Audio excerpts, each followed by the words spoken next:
Hello students, again welcome to online physics classes. In this lecture, we discuss about two topics, and out of two, one is electric dipole in a uniform two-dimensional electric field.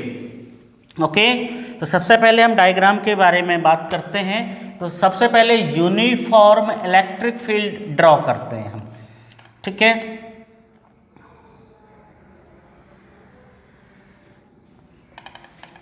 ये जो मैं lines draw कर रहा हूँ ये electric field lines हैं और ये यूनिफॉर्म हैं, और यूनिफॉर्म का मतलब होता है बराबर बराबर। इट मीन्स हर जगह जो इलेक्ट्रिक फील्ड होगा वो कैसा होगा, इक्वल होगा। ऐसा नहीं है कि कहीं पर इलेक्ट्रिक फील्ड ज़्यादा है और कहीं पर इलेक्ट्रिक फील्ड जो है वो कम है।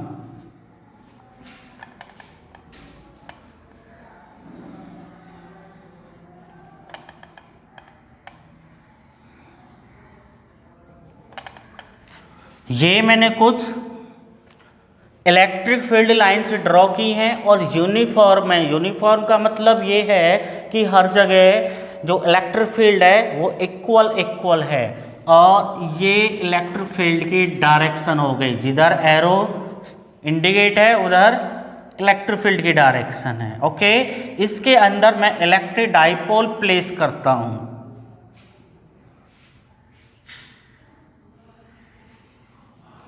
ये एक इलेक्ट्रिक डाइपोल मान लिया, इधर मान लिया ए पॉइंट और इधर मान लेते हैं बी पॉइंट। इधर आपको पता है डाइपोल में एक नेगेटिव चार्ज होता है और सेम पॉजिटिव चार्ज होता है। बीच में होता है आपका मिड पॉइंट ओ, जिसको कहते हैं सेंटर ऑफ डाइपोल भी हम उसको कह सकते हैं। ओके, मैं इसको मिला देता हूं। इधर कोई पॉइंट मान लेते हैं हम सी। ये जो एंगल है ये मान लेते हैं हम थीटा। ओके, और जो आपका डाइपोल माना है ए बी, आप सबको पता है उसकी लेंथ क्या होती है, 2a के इक्वल होती है। कितनी होती है, 2a। और जो इलेक्ट्रिक डाइपोल मूवमेंट होता है P, उसकी डायरेक्शन होती है negative charge to positive charge. तो इसको मैं इस तरह से शो करूंगा यहाँ पर। ये आपका डायग्राम कंप्लीट हो गया। आपको पता है किसी भी चार्ज को हम इलेक्ट्रिक फील्ड के अंदर प्लेस करते हैं तो वो इलेक्ट्रिक फोर्स एक्सपीरियंस करता है, और उस फोर्स का फॉर्मूला होता है F=QE। तो भाई यहाँ पे भी तो चार्ज है Q, तो यहाँ पर भी क्या होगा, ये फोर्स एक्सपीरियंस करेगी F=QE। लेकिन यहाँ पे जो फोर्स होगा वो इस डायरेक्शन में होगा, it means along the electric field होगा। और यहाँ पे भी क्या है, Q चार्ज है लेकिन नेगेटिव है, तो जो इलेक्ट्रिक फोर्स यहाँ पे होगा F=QE, वो अपोजिट टू इलेक्ट्रिक फील्ड होगा। ये तो इलेक्ट्रिक फील्ड की डायरेक्शन में आ रहा है लेकिन ये हमारा इलेक्ट्रिक फील्ड के अपोजिट है। ओके, उसके बाद में आगे बात करेंगे हम। तो सबसे पहले हमने क्या माना था, हमने माना है consider an electric dipole in a uniform electric field E। Okay, the force on plus Q charge आपको पता है कितना है, F=QE है। लेकिन डायरेक्शन की बात करें तो अलोंग इलेक्ट्रिक फील्ड है, जिधर इलेक्ट्रिक फील्ड है उधर ये एक्ट हो रहा है। उसके बाद में दूसरे वाला the force on -Q charge, आपको पता है वो भी कितना है, QE है, लेकिन अपोजिट टू E है। अब आप देखिए, इस बात को ध्यान देना कि मान के चलो ये एक लाइन है, इस लाइन पे जितना फोर्स ऊपर एक्ट हो रहा है उतना ही फोर्स नीचे एक्ट हो रहा है, तो उस केस में यहाँ पर टोटल फोर्स 0 आता है।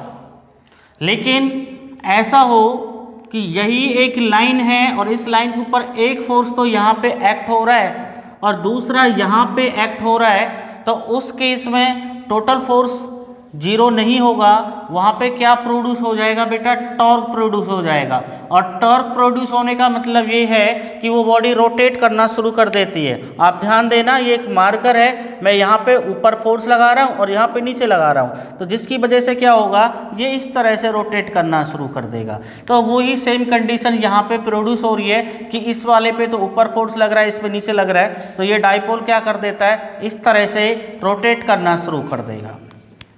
Okay, these forces are equal है भाई, अपोजिट भी हैं, but acting at different points. एक पॉइंट पे एक्ट करते तो जीरो हो जाता, different points on same line. So they form a couple.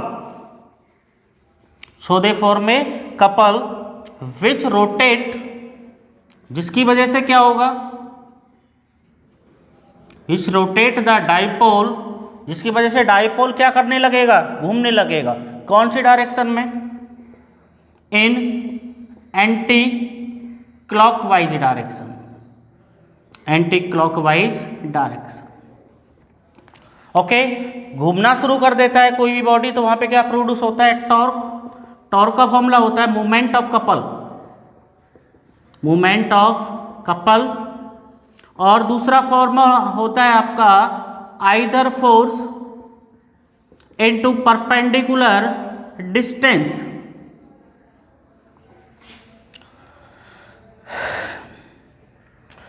Either force, it means यहां पर दो फोर्स थे, एक ये वाला फोर्स था और एक ये वाला, कोई सा भी फोर्स लो। क्यों कह रहा है वो कोई से, क्योंकि दोनों क्या हैं, इक्वल हैं। फोर्स इनटू परपेंडिकुलर डिस्टेंस क्या है हमारा, AC। ओके,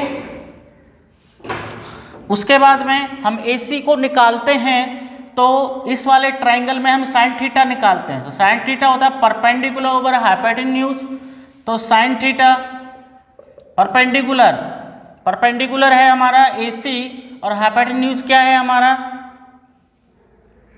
हाइपोटेन्यूज है आपका AB। एक बात के लिए सॉरी चाहूंगा, जो एंगल थीटा है हमारा यहां पे बनता है,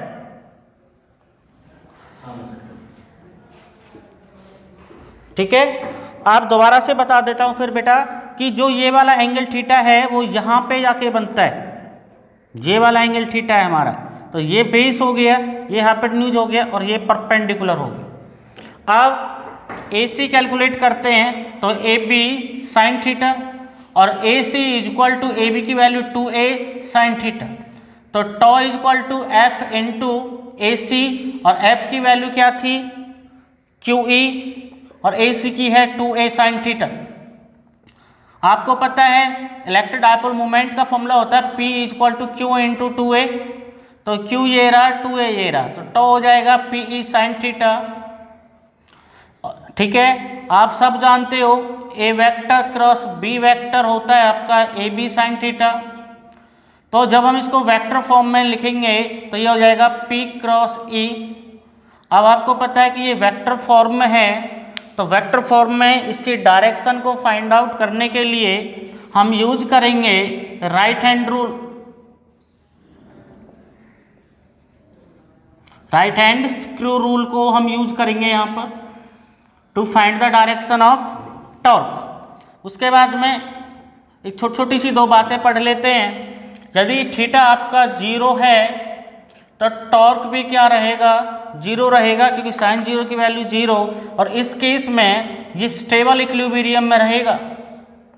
कौन सा इक्विलिब्रियम होगा, स्टेबल इक्विलिब्रियम होगा।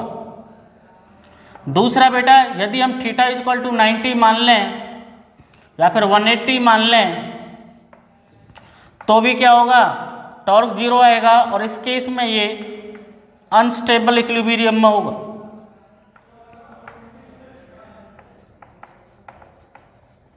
ठीक है, इस केस में भी क्या रहेगा, ये अनस्टेबल इक्विलिब्रियम में रहेगा।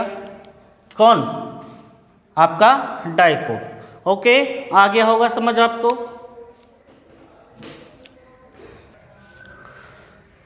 Now the second topic is potential energy of dipole in a uniform electric field. सबसे पहले आपको पता होना चाहिए कि पोटेंशियल एनर्जी क्या होती है।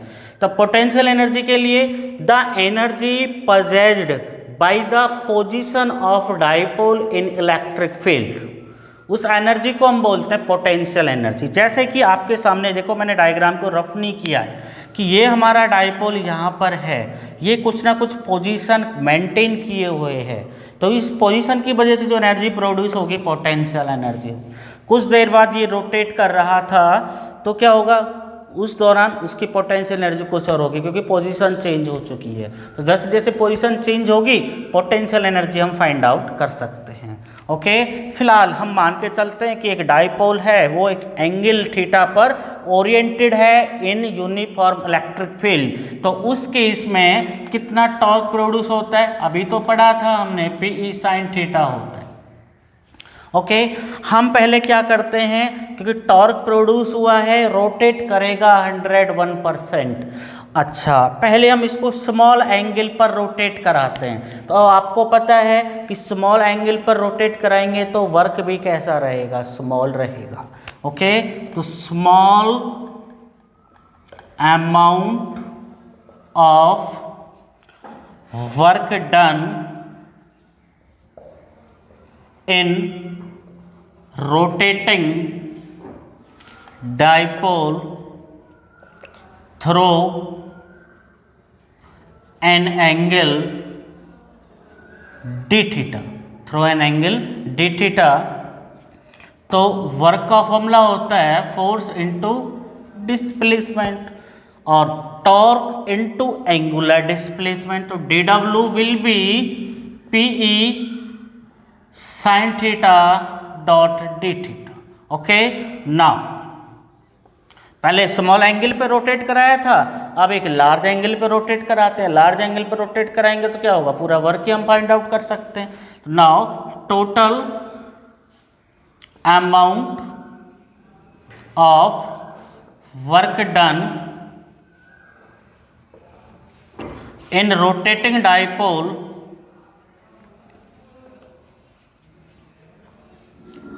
थ्रो θ1 टू θ2, मतलब इतने एंगल से इतने एंगल तक हम इसको क्या करते हैं, रोटेट करते हैं। तो वर्क क्या होगा, इंटीग्रेशन ऑफ dw θ1 से θ2, dw की value PE sin theta dot d theta, θ1 θ2। Okay, अब PE तो बाहर आ जाएगा, क्या बचेगा, θ1 θ2 sin theta dot d theta. PE तो है ही आपका, साइन थीटा का इंटीग्रेशन माइनस कॉस थीटा, और आपका क्या होगा, θ1 से θ2। तो W हो जाएगा minus PE cos θ2 minus cos θ1। क्या किया हमने यहाँ पर, upper limit minus lower limit किया है। This work done is stored as potential energy of dipole। और जितना आपने ये वर्क किया है यही आपका क्या होगा, पोटेंशियल एनर्जी होगा। क्या है आपका, minus PE cos θ2 minus cos θ1। Okay, तो U ये आपका कैलकुलेट कर चुके हैं। अब छोटे छोटे से केस पढ़ते हैं। एक केस क्या है कि θ2 को हम मान लेते हैं 0 और θ1 को मान लेते हैं, θ2 को थीटा मान लेते हैं बेटा, और θ1 को हम मान लेते हैं 0। तो U इक्वल टू हो जाएगा माइनस PE cos θ2 की जगह थीटा और cos θ1 की जगह 0 और cos 0 की वैल्यू 1। तो उस केस में पोटेंशियल एनर्जी आपकी ये होगी। दूसरा केस हम माने कि θ2 को तो थीटा ही रहने दें, लेकिन θ1 को हम 90 डिग्री मान लें, तो u इज इक्वल टू हो जाएगा minus P E cos theta two की जगह theta minus cos theta one की जगह 90। तो u इज इक्वल टू हो जाएगा minus P E cos theta और कॉस 90 की वैल्यू 0, तो ये आ जाएगा u is equal to minus P E cos theta, और इसको हम लिख सकते हैं माइनस पी डॉट ई।